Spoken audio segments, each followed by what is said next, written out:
Altcoins are finally showing strength. Your feed is yelling alt season, your friend is shilling you a microcap, and you're thinking, how much juice is left? How much we got left, baby? Well, Bitcoin Dominance is the chart that helps us answer that. Think of it as a vibe check on how much of crypto's pie sits in Bitcoin versus the rest. It isn't perfect, but it's very useful if you know its quirks. So today we dive into Bitcoin Dominance, what it is, when alts typically explode, and how to use it without panic rotating out of BTC. My name is Guy, and unlike that dusty VHS you found at the bottom of your parents' wardrobe, this is a video you really should be watching. Now, although we'll be looking at crypto markets today, I must make one thing clear. I am not a financial advisor, and nothing in this video should be considered financial or investment advice. This is purely educational content meant to inform you about Bitcoin dominance. So if that sounds good, hit those like and subscribe buttons, smash that notification bell, and let's get into it. So let's start with what exactly Bitcoin dominance is, and perhaps more importantly, what it isn't. Bitcoin dominance, denoted as BTC.D on TradingView, measures what percentage of the crypto market belongs to BTC based on the top 125 coins. When Bitcoin dominance is rising, it means the market is favoring BTC. When Bitcoin dominance is falling, it means the market has a relatively greater appetite for shiny altcoins, or stablecoins for that matter. This means traders can use Bitcoin dominance as a compass to help navigate market sentiment and altcoin appetite. For example, Bitcoin dominance had a steady rise since the start of this cycle, from 40% in December 2022 to its recent high of 66%. Now, this was largely due to capital flooding into newly launched ETFs and corporate treasuries. And indeed, the chart paints a pretty picture of BTC stealing the spotlight and rising to its status as an institutionally accepted asset. Now, it's important to repeat that Bitcoin dominance is only looking at Bitcoin versus the top 125 cryptos by market cap. So when you stare at the Bitcoin dominance chart, you're looking at BTC versus the biggest slice of the altcoin universe, and not every single crypto that's ever launched. That omission surprises some people when they first hear it, because Bitcoin dominance is often quoted as literally Bitcoin's share of the total crypto market. But the truth is, most of crypto's total value still sits inside that top 125 bucket. So even if a bunch of small cap tokens never make the list, the number still tells you where most of the money is parked and how money is flowing through the cryptosphere. Make no mistake, this is still very useful for investors trying to assess the market. Having said that, like any other metric, it's not perfect. New token launches, airdrops, and unlocks can swell the altcoin side of the equation without any real rotation out of BTC. In these scenarios, supply and altcoin market cap is just added overnight. At the same time, Bitcoin's supply only creeps higher with block rewards, which are a much more gradual process than token unlocks. So, BTC's market cap doesn't jump the same way unless price does, but it grows nonetheless. Liquidity muddles things further. You can dump $1 million of BTC on the market without having any impact on the chart. However, try that on a random rank 90 altcoin and you'll likely skid the price into the floor due to altcoins having less liquidity. Stablecoins, meanwhile, add another wrinkle, particularly as they're one of crypto's fastest growing sectors, currently sitting at a market cap of $262 billion and rising. When Tether or Circle expands their supply, Bitcoin dominance can drift lower even if nobody's aping into altcoins. Now, some analysts strip stables out and others don't, but the default version of Bitcoin dominance provided by TradingView keeps stablecoins in. So that's just something to keep in mind when considering how big BTC's slice of the crypto pie truly is. So, given this fact, you should think of Bitcoin dominance less as gospel and more as a money flow thermometer between Bitcoin and everything else with meaningful size. If you know the basket's boundaries and the distortions that can push it around, it stops being a mysterious number and starts being a handy signal. But before we start using that signal to help us see where things are going, it helps to zoom out and see how Bitcoin dominance behaved in past cycles. Every major alt season we remember was paired with a massive slide in Bitcoin dominance, not just a drop. That's the pattern we're hunting for now. So first, let's roll back to January 2017. Over the course of 1 year, Bitcoin's share absolutely cratered from the mid-90% range to the mid-30% range. That collapse lined up with the ICO boom and what some consider the original altcoin mania. ETH, XRP, and thousands of other new hopefuls all ripped upwards, while BTC's slice of the pie shrank. Fast forward to the last big run in 2021. From February that year to mid-May, dominance slid from about 62% to 40%. Notably, the majority of that dominance drop coincided with both BTC and altcoins soaring in USD terms. However, May 2021 is remembered as one of the major crypto wipeouts, and rightly so. So, keep in mind, Bitcoin dominance can go up or down in very different market environments. After that flush, Bitcoin dominance didn't just spring back to old highs. It spent more than a year stuck under 50%. And that tells you dominance can stay depressed long after the fireworks end. And now to this cycle. As mentioned earlier, dominance reached as high as 66% last month, and that zone proved sticky. Following a steady rise since December 2022, with only one drawdown greater than 10% back in November last year, it's now showing some signs of cracking. It dropped 5.8% in a single week back in June, its sharpest weekly fall in over 3 years, and it's currently chopping around 60% at the time of making this video.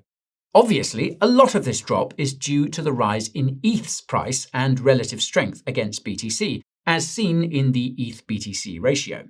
With strong ETF flows, new stablecoin legislation in the US, and corporate treasuries buying up ETH, all signs point to the show continuing. Now, these developments were not lost on crypto Twitter or crypto media outlets either, with tweets and headlines echoing a call for another big alt season. So, where does Bitcoin dominance likely head? Well, if history rhymes, the first real zone that says, oh, alts are really moving, would be the mid-50s. In that area, dominance has had a tendency to chop, while more capital takes some time to begin rotating into altcoins. Bear in mind, though, that markets do not move in a straight line. If dominance just had its biggest weekly loss in over 3 years, a short-term bounce is likely, even if the likelihood of a continued drawdown seems high. If the mid-50s shelf does give way, the classic full send band goes all the way down to around 40%, the same neighborhood where both 2017 to 2018 and 2021 alt peaks formed. Now, that doesn't mean it has to repeat perfectly, but it does give you a realistic target. And remember, once Bitcoin dominance plunges, it can hang low for months, even after a potential blow-off top that crypto is known for. Don't forget that you don't always get an instant snap back to Bitcoin leadership after the bear market starts. Anyways, the key takeaway is that if ETH is just warming up its move and bringing altcoins along with it for the ride, then Bitcoin dominance at the mid-50s would be the first area to look out for. If ETH and the rest can snowball their momentum, we could see mid-50s break and some real fireworks follow. Whatever happens though, the levels on the map are defined and they can be quite useful when setting your expectations, instead of reacting to every altcoin pop on those days when green candles are everywhere. You know what else is useful, particularly if we see dominance continue to fall? The Coin Bureau deals page. Because that's where you'll find sign-up bonuses of up to $100,000, trading fee discounts of up to 50%, and cashback on deposits of up to 75% on crypto exchanges. These deals won't be around for long though, so take advantage of them ASAP using the link down below or the QR code on the screen. So, we've had a look at what Bitcoin dominance is and where it may be heading, but what actually influences the metric? Well, looking at this cycle, we've had a pretty unique cocktail of factors that pushed dominance on its steady ascent. From the bare lows in late 2022 all the way up to June of this year, we saw dominance rising without taking a breather along the way. And this was thanks to the spot Bitcoin ETFs narrative, followed by the very real capital inflows upon their launch and relentless corporate buying too. US spot Bitcoin ETFs have stacked roughly $54 billion in net inflows since launching in January 2024. Although corporations adding BTC to their treasuries is now a trend too. It was started by Michael Saylor of MicroStrategy. Now known simply as Strategy, the firm has accumulated an unbelievable 607,000 BTC and counting, around $72 billion at current prices. That constant bidding propped up Bitcoin's share of the market, while a lot of alts were still limping out of the rubble. Now, beyond that unique blend of factors, the usual risk-on, risk-off cycle still influences Bitcoin dominance too. When markets feel edgy, capital sprints to the safe orange coin and Bitcoin dominance rises. When confidence returns, traders fan out into alts and Bitcoin dominance falls. As you might have guessed, we just saw a preview of the latter, with Bitcoin dominance dropping nearly 6% in a week back in June, its sharpest fall since 2022. This is classic alts are waking up behavior. Flows into non-BTC majors have amplified this dynamic since then. Spot ETH ETFs finally caught real momentum in July, pulling in a record $727 million in a single day and over $2 billion in a week. The parallels with BTC's ETF-driven momentum are clear, and this is further matched by corporations copying the BTC Treasury playbook with ETH treasuries. If ETH keeps absorbing institutional dollars, especially if ETF staking gets added to the mix, it weakens Bitcoin dominance because that money isn't buying BTC. And, historically, of course, ETH rising like this has been good news for the wider altcoin market. Those nuances we mentioned earlier, though, still apply. Stablecoin supply keeps ballooning, with around $100 billion in market cap added over the last year alone. Token unlocks do the same. More float on the alt side means Bitcoin dominance can drift lower without a single sat moving. Nevertheless, the big picture is this. ETFs and treasuries can shove Bitcoin dominance up for months, macro fear can spike it in days, and sector-specific flows, like ETH right now, can drag it down just as fast. And of course, we can't ignore stablecoins and unlocks. So, know which force is currently in control, and the chart stops being noise and starts telling a story. Okay, now for the fun part. What can all of this tell us about how much alts could rally? Bitcoin dominance gives us an idea about the market's preference for BTC over alts and general risk appetite. But if we pair that with the top 125 crypto assets, we can gauge what kind of altcoin upside we're looking at. As it so happens, there's an indicator that tracks the top 125 cryptos, and it's called Total, which measures the total crypto market cap. Total swells when fresh money floods in, or when prices moon, and shrinks when the whole space deflates. So, with that in mind, let's stitch the two metrics together. Bitcoin dominance falling while total rises means new capital, or recycled Bitcoin gains, is chasing alts. If Bitcoin dominance is falling but total is flat, it signals an internal shuffle from Bitcoin into larger alts without expanding the overall pie. Both climbing at the same time means capital is pouring into crypto so fast that Bitcoin's slice of the pie still grows. And if we flip the script, total sinking and Bitcoin dominance rising is a classic risk-off tell. Traders are dumping alts harder than they're selling BTC. Now, the current market shift, as we've discussed, is clearly a positive one for alts. So, let's sanity check some upside potential with some simple numbers. Leading forecasters have BTC reaching $150,000 to $200,000 or more at the peak of its current run. If we take the lower end of that band, $150,000, that gives us a BTC market cap of $3 trillion. Now, if dominance hits around 50%, as it would in the scenario we considered before, total would be roughly $6 trillion. Subtracting BTC from that leaves another $3 trillion for altcoins and stables combined.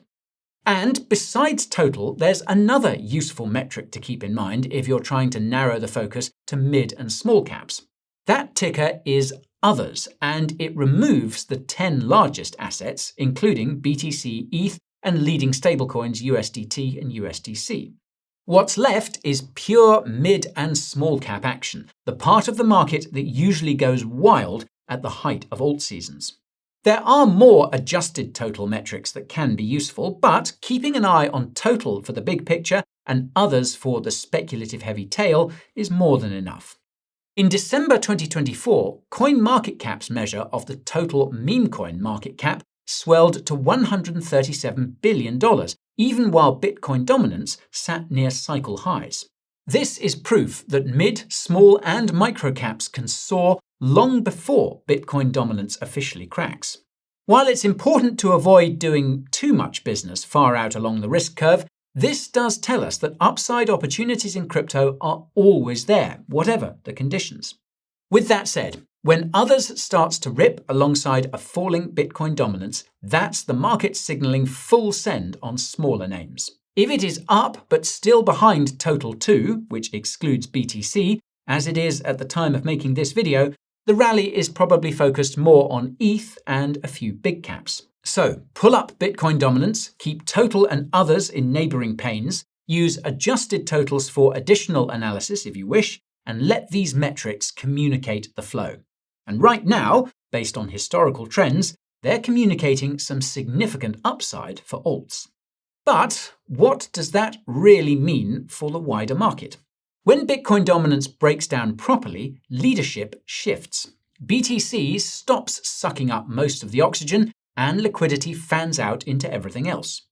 You'll notice it in price dispersion. Suddenly, it's not just BTC moving, whole sectors and forgotten narratives light up in waves. Historically, ETH usually moves first, then other large caps, then mid and small caps, and eventually the truly degenerate stuff, if the move lasts long enough. However, note that this cycle brought something unique. The ease of accessing cryptos on-chain means we often see a sort of barbell, with speculative cryptos like meme coins rallying alongside the large caps. However, if Bitcoin dominance continues to break down, we can expect extended trends, volatility spikes, and narratives starting to matter more than clean macro correlations or blind meme coin speculation. That's the classic alt season feel, and a falling dominance line is the backdrop. Projects with real liquidity get first dibs on fresh capital, while smaller names can spike 30% in an hour simply because 5 traders decided to buy at the same time. We should also note that there's often an uptick in scams of all kinds, because every cycle's breakdown in Bitcoin dominance invites nefarious opportunists. So be wary of that. As we've discussed, if you're heavy BTC when dominance rolls over, it doesn't automatically mean dump everything and chase alts. It just means the environment is shifting from single leader to multi-leader. Some people are fine with BTC doing its thing while they watch the whole circus from a distance, and that is totally reasonable. Others prefer to nibble at the edges, maybe rotate a slice into names they already researched instead of sprinting blindly into whatever is currently green. The point isn't to tell you which path to take, it's to highlight the trade-offs. Staying mostly in BTC can feel slow if alts are ripping day after day, but piling into illiquid coins can feel brutal if Bitcoin dominance snaps back, which tends to happen even in altcoin seasons. Having a mental plan for those whiplash moments, whether that's trimming positions or simply not staring at the chart every hour, keeps you from knee-jerk decisions. Plans made when you're calm beat "I'll figure it out in the moment." Use charts as a context. A falling dominance line plus a rising total tells you the pie is growing and alts are getting the love. Falling dominance with a flat pie says it's mostly rotation. And a sudden dominant spike while prices stall is the market waving a yellow flag. None of those signals demand an immediate move, but they frame what kind of market you're in so you can act or not act on your own terms. After all, that is the whole idea behind watching Bitcoin Dominance in the first place. It's not there to hand you trades. It's there to keep you oriented when the noise gets loud one way or the other. So, if this breakdown helped, drop a like, hit subscribe, and tell us which dominance level you're watching and which altcoin sector you think benefits the most. And if you want to learn about how altcoin ETFs could amplify a breakdown in Bitcoin dominance, then be sure to check out this video over here. Okay, that's all from me for today. Thank you as ever for watching, and I'll see you next time. This is Guy, over and out.